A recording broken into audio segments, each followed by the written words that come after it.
1,5 milliard. C'est le nombre de personnes qui étaient devant la finale de la Coupe du Monde 2022 France-Argentine.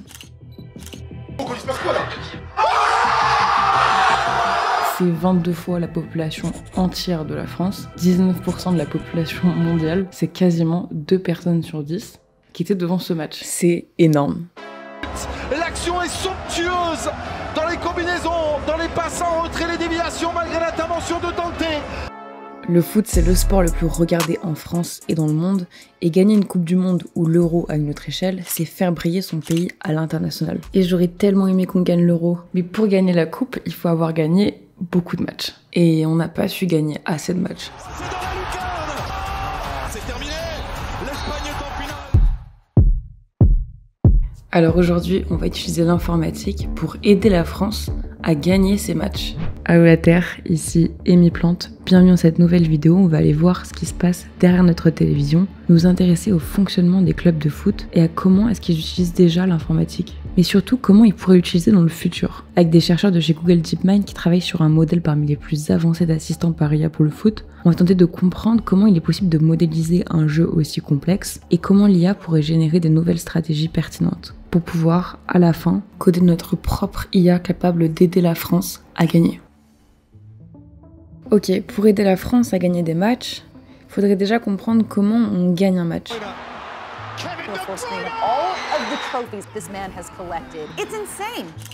Guardiola, entraîneur actuel de Manchester City, souvent cité comme le ou l'un des meilleurs entraîneurs de foot au monde. Depuis son arrivée à Manchester City en 2016, l'équipe a remporté 6 fois sur 9 la Premier League. Well, I am a master winning the Premier League. Guardiola, c'est 73% de victoires dans sa carrière sur plus de 700 matchs. C'est plus que tous ses concurrents au XXIe siècle. En moyenne, 2,5 buts marqués par match contre moins d'un but encaissé. Qu'est-ce qui explique une telle réussite ? Pour comprendre, j'ai regardé ces matchs sur un PC qui a une qualité d'écran haute résolution, le Acer SwiftGo 14. Vous me connaissez, d'habitude je suis sur cette machine, mais cette fois je collabore avec Acer et la Fnac. Alors on va tester de mener une vidéo à partir du nouveau PC d'Acer qui, j'avoue, propose des caractéristiques plutôt sympas. Donc l'écran OLED de résolution 2,8K, mais aussi 16 Go de RAM, 1 Tera SSD, un processeur Intel Core Ultra 7, pas mal de ports, ce qui est pratique. Et enfin, tout un tas de fonctionnalités par IA qui facilitent les usages. Comme le tracking des yeux qui en visioconférence permet de me faire regarder la caméra alors que je suis en train de lire sur mon écran. Bref, un beau petit bijou, il est disponible à la Fnac et je vous glisse le lien en description s'il y en a que ça intéresse. Bien entendu, la réussite de Guardiola est le résultat de plusieurs facteurs dont la qualité des joueurs et la qualité du staff dans sa globalité. Mais Guardiola, c'est un style de jeu distinctif. Un style de jeu basé sur la possession du ballon, un nombre important de passes courtes.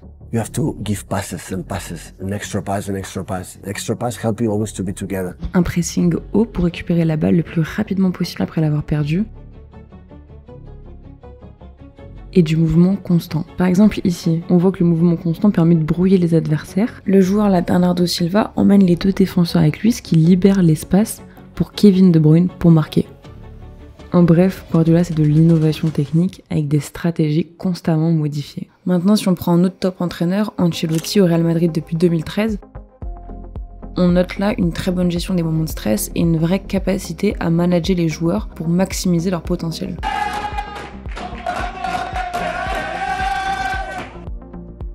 Finalement, à chaque entraîneur ses qualités et ses recettes, mais une chose est sûre, c'est que le football est un jeu de tactique et de gestion des joueurs. Et depuis ces dernières années, s'ajoute aux recettes des clubs, dont le Real Madrid et Manchester City, un nouvel élément, la data analyse.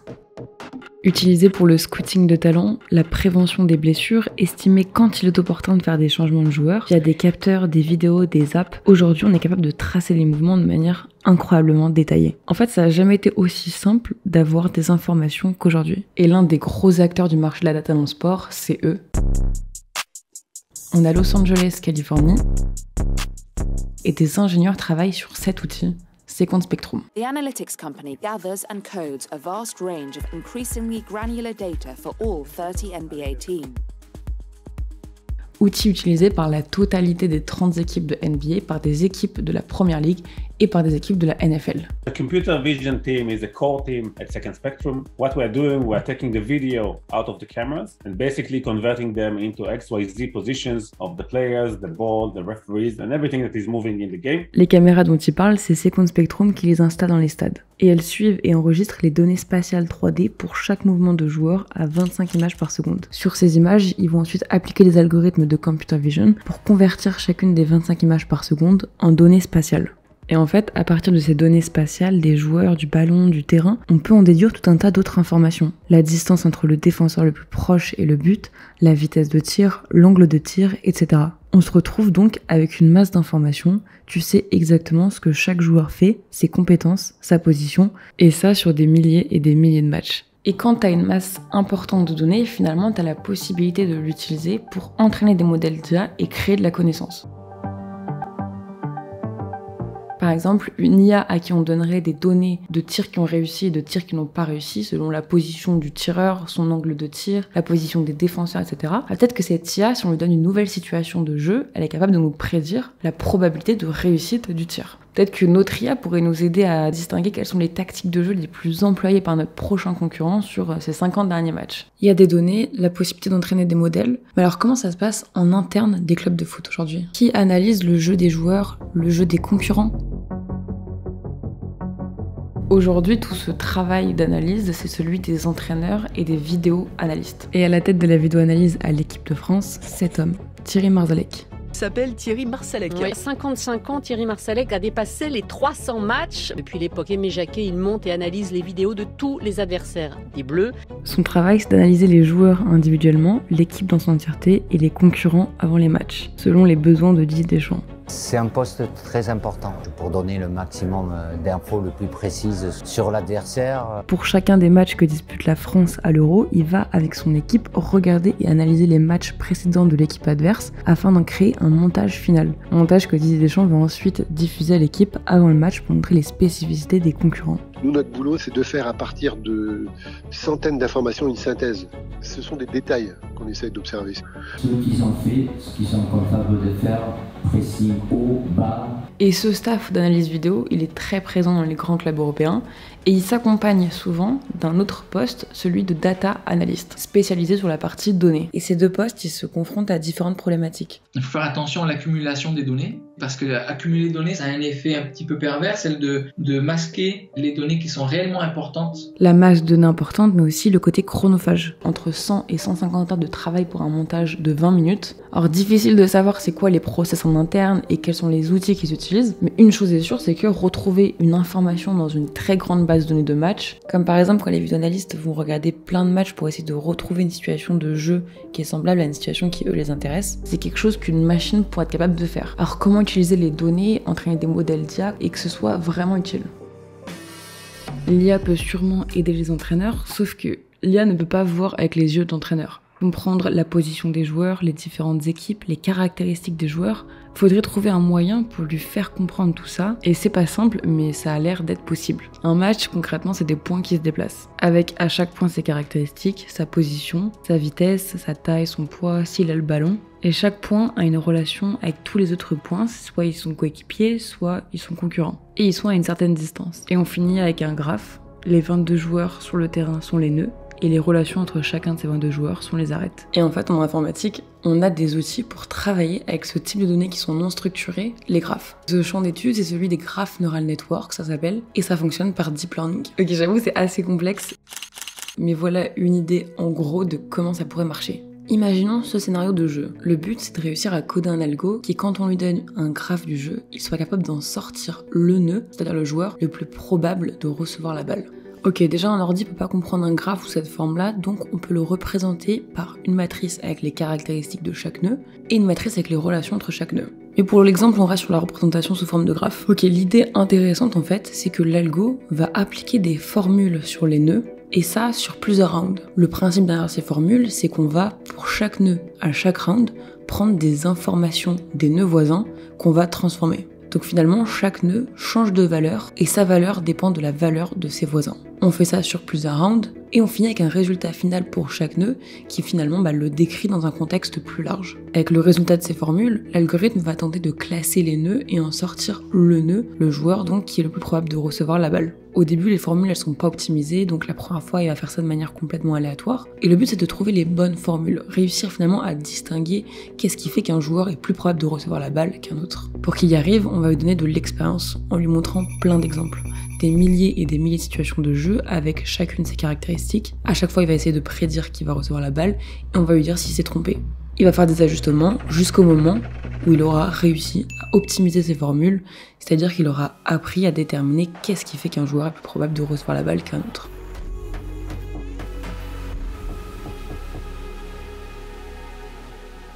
Dans notre cas, là, on voulait déterminer qui reçoit la balle. Mais en fait, ce serait possible de déterminer, je sais pas, le pourcentage de chance de réussite d'un penalty, le risque de se prendre un but, etc. Mais le truc, c'est que, imaginons que le modèle, il marche. C'est cool de savoir que dans cette situation de jeu précise, tel joueur a plus de chances de recevoir la balle, ou que le risque de se prendre un but dans cette situation précisément là, c'est tant. C'est bien, mais il y a tellement de possibilités de jeu, de placement. Comment ensuite tu utilises ces prédictions? Comment tu peux en tirer parti? Alors, on va appeler quelqu'un qui va savoir nous aider. On va activer la réduction de bruit par IA, configurer la caméra. Allez, c'est parti. If players are in the heat of the moment, and even if a system tells you something should be done a bit differently, it's not always easy to shout at your players and tell them to do something differently. You cannot always do things in the moment usefully. You might be counterproductive even. Lui, c'est Peter Velikovic, et avec Joe Wong, ils sont chercheurs pour Google DeepMind, et ils travaillent sur un système d'IA pour le foot particulièrement intéressant, Tactic AI. C'est le fruit d'une collaboration de plusieurs années entre le club de foot de première division anglaise Liverpool et le centre de recherche en IA Google DeepMind. Et Tactic AI, c'est un système IA capable de fournir des informations tactiques aux experts du foot. Et au vu de la difficulté vraiment de piloter la prise de décision dans les faits grâce à des systèmes IA, ils ont décidé de se focus sur une partie bien spécifique du jeu, le corner. Whereas corner kicks are a completely different story. Like, the game is effectively frozen. It's always happening in the same place, so it's rigid. The rigidity of corners is recognized so much that all the top tier clubs basically decide on corner kick strategies well before a game ever takes place. So they know exactly what to do when the time comes, right? Ce que m'expliquait Peter, c'est que les corners sont un moment du jeu particulièrement intéressant. En fait, c'est des moments où le jeu est fixe et donc en général les stratégies sont réfléchies avant les matchs. It gives you immediate goal scoring opportunities. That's another thing that makes it very easy not only to build a good AI system but also to drive decision making from that system more immediately. Par conséquent, les corners c'est un moment idéal pour mettre en place des stratégies en s'appuyant sur des prédictions qu'ont pu faire à l'avance une IA. Mais ce que je me demandais, c'est y a-t-il assez de corners dans un match pour que ça change vraiment quelque chose? Il y a en moyenne 10 occasions de corner par match et ce type de remise en jeu après une immobilisation totale du ballon, c'est les coups de pied arrêtés, penalty, corner, coup franc et touche. Et selon la FIFA, plus de 19% des buts ont été marqués sur phase arrêtée sur la Coupe du Monde 2022, 28% lors de la Coupe du Monde 2018, avec cette année-là l'Angleterre, 4e de la compétition, ayant inscrit 75% de ses 12 buts sur coup de pied arrêté. And it's frequent enough that if you can change the probability of scoring by 1% either direction, this can be a big difference over the course of an entire season. Alors certes, c'est pas la nécessité des plus grands clubs, mais les coups de pied arrêtés et notamment le corner, au vu de ses caractéristiques, pourrait être un premier point d'entrée vers des assistants IA qui seraient vraiment utiles aux entraîneurs. Mais alors comment elle marcherait cette IA? Comme on l'a vu juste avant, pour développer des tactiques et des contre-tactiques, les analystes vidéo regardent beaucoup de vidéos de match, parfois pour retrouver des vidéos qui sont similaires à une situation de jeu précise qui les intéresse. Pour répondre à ce genre de problématiques, ils ont mis en place un système de recherche dans la base de données. En gros, tu donnes au système un exemple de corner qui t'intéresse, et avec le corner que tu as rentré, leur système il est capable de te suggérer 5 autres corners qui sont les plus pertinents pour le système. Et ça grâce à des méthodes semblables aux méthodes dont on a discuté juste avant. Mais pas que, et la seconde partie est encore plus intéressante. Leur système il permet aussi de faire des prédictions, donc qui est le joueur le plus susceptible de recevoir le ballon en premier, ou encore s'il y a des chances que l'équipe adverse fasse une tentative de shoot dangereuse. Et à partir de ces prédictions, ils peuvent générer des recommandations tactiques qui ajustent les positions de tous les joueurs d'une équipe. Je trouve ça incroyable. Ce qui permet aux entraîneurs de repenser des tactiques de corner pour optimiser les probabilités de certains résultats, comme la réduction de la probabilité d'une tentative de tir de l'équipe adverse. Attendez, je vais nous montrer un exemple concret. So this is another example. Figure B indicates a pre-adjustment scenario in which we have the original defensive and attacking setup. Figure D indicates the post-adjustment setup for defensive. One of the models to predict the receiving probabilities of the players on the pitch. So as we can see, after the adjustment, the receiving probabilities of attacker 1, 2, 3 have decreased, which indicates this defensive adjustment is efficient. Proposer des ajustements des positions des joueurs pour optimiser la réussite sur le terrain grâce à l'IA, c'est assez incroyable. Ce type de projet, c'est assez nouveau. Peut-être les prémices de futurs assistants qui accompagneront les clubs de foot dans la prochaine décennie. Mais c'est aussi un projet carrément complexe. Pourtant, moi, je voulais coder une IA qui aide l'équipe de France, parce qu'en vrai, ils ont galéré à mettre des buts sur cet Euro. Contrôle raté. Devant Fermoga. Pourquoi il ne compte plus pas? Alors pourquoi on créerait pas notre IA capable de prédire la réussite d'un tir? Ok, déjà, il me faut des données pour entraîner mon IA, des données sur les anciens matchs de l'équipe de France. Et j'en ai trouvé cette base de données fournie par StatsBomb, une entreprise leader sur les données de foot. Ici, on a accès à des données pour 70 compétitions de foot différentes, avec par match sur les différentes compétitions des datas de tout un tas d'événements, comme les passes, les angles des passes, si les passes ont été réussies ou non, le résultat d'un dribble. Et parmi les compétitions où ces datas sont disponibles, il y a la Coupe du Monde 2022 et les datas de la France. Donc on a les datas, maintenant je crée le modèle, un modèle assez basique cette fois, et je lui donne à montrer différentes données, le résultat du tir, la position du début du tir et de la fin, le type de shoot, etc. Et j'entraîne mon modèle. Donc j'ai pu tester un peu les performances du processeur pour entraîner mon IA. C'est un processeur Intel Core Ultra, encore un petit bijou de technologie. C'est la dernière gamme de processeurs Intel et ils sont spécifiquement adaptés pour des charges de travail d'IA. En gros, dans le processeur, il y a un GPU, un CPU et un NPU. Je connaissais même pas le Neural Processing Unit. En gros, un microprocesseur qui permet d'accélérer les réseaux de neurones et autres algos de machine learning. Plus, leur spécificité, c'est aussi qu'ils intègrent des cœurs qui consomment encore moins d'énergie que les autres modèles, ce qui participe à une batterie qui tient plus longtemps. Alors, on va tester ça. Ok, alors le modèle a fini de s'entraîner. Résultat, c'est plutôt pas mal. Il arrive plutôt bien à prédire la réussite ou non du tir. Et c'est cool de savoir prédire la réussite d'un tir, mais la question c'est pourquoi le tir a réussi? Quelles sont les données qui impactent le plus la réussite des tirs de l'équipe de France sur la Coupe du Monde 2022? Et ces données qui impactent le plus la réussite des tirs, c'est la position de départ et la position d'arrivée du tir, ce qui est plutôt logique, mais c'est aussi surtout la technique du shoot, qui a pas mal d'importance, mais aussi si le shoot a été fait avec la tête ou non.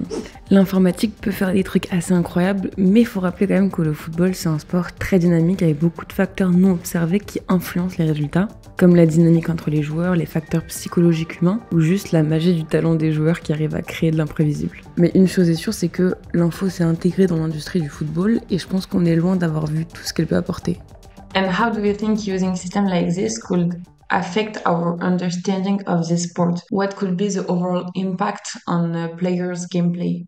I think we both have strong opinions on this one. Joe, you want to go first? I think in general it's a non-trivial task to detect all the relevant patterns of interest in corner kicks. A lot of the knowledge still relies on human expertise. If we could distill those human expertise into neural networks or machine learning models, this could maybe accelerate the process of developing new football tactics and to make the football games even more beautiful. If you think what a coach has to do, right? They have to look at what has happened, make sense of it, and then drive decisions and do something creative with that information, which is arguably where the new beautiful football tactics come from. But if they have to spend a lot of time tracking interesting patterns across 22 players in existing situations, that means they have less time to do that creative work. Now, when you have a system like Tactic AI, which isn't perfect, but it might quickly tell you roughly where to look so that you spend less time extracting that data and more time deciding what to actually do based on that data, how to fit the specific playing styles of these players. I suspect that systems like these are really just going to unleash the coaches to have a lot more free time to do the actual beautiful part of their work. And if coaches as a whole will have more time to make actions based on the data, then this means that we will see acceleration in the variety of football tactics that are tried on the field. And this will hopefully result in a more interesting game for all of us football fans.